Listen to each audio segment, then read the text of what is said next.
This is Charlie Stocker with Hey Garden Guy Charlie Stocker. Facebook, heygardenguy.com on the website. I get excited every time I'm around this guy.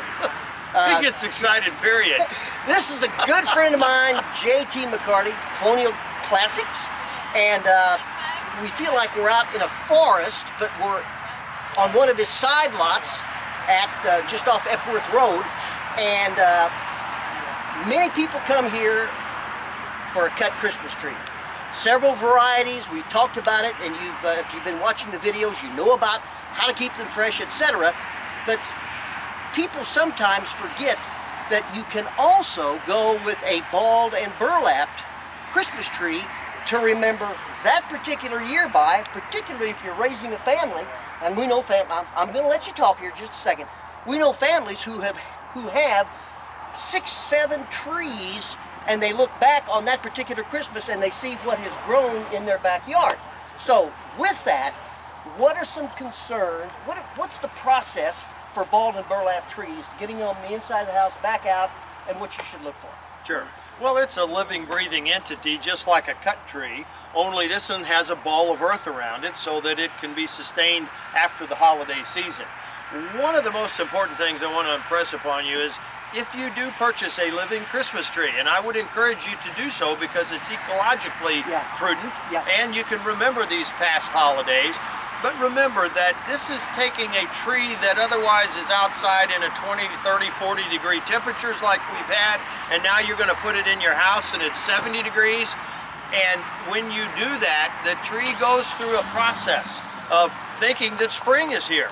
And you have to keep in mind that the plant's going to transpire moisture, just like a cut tree, so you're going to have to water the root ball. But very importantly, remember, do not leave your living Christmas tree in the house for more than 10 days, at the most 12. Because what happens, Charlie, these plants want to start growing. They think it's April, okay? And they want to start to grow and put new growth on. Well, you don't want to do that because you're getting ready to take them outside after Christmas and you're going to put them in a very cold environment, and that's not a good thing. So no drafts or anything on the inside of the house? Well, yeah, keep them away from registers where any more hot air would blow on them. But very importantly, be prepared to water them at least 2 or 3 times when they're in the house. So you want to put them in a tub or something large enough so the water isn't going to get on the floor.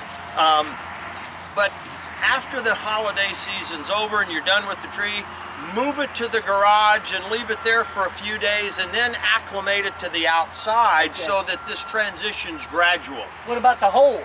The hole. You got to dig a hole, and when the weather's good, like it could be this weekend or in the next few days of next week, go ahead and dig the hole once you look at the size of the root ball on your plant and make it 6 to 8 inches larger in diameter than the root ball and about the same depth.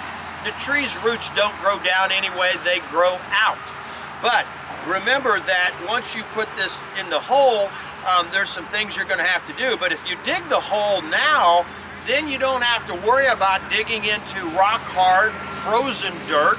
I would even suggest taking the soil that's going to go in and around it when you plant it, put it in the garage so it stays warmer.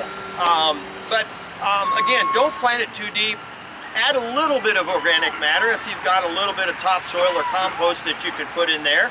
And don't worry about fertilizing it, but plant the tree about 4 or 5 days after you've taken it out of the house. What about the burlap?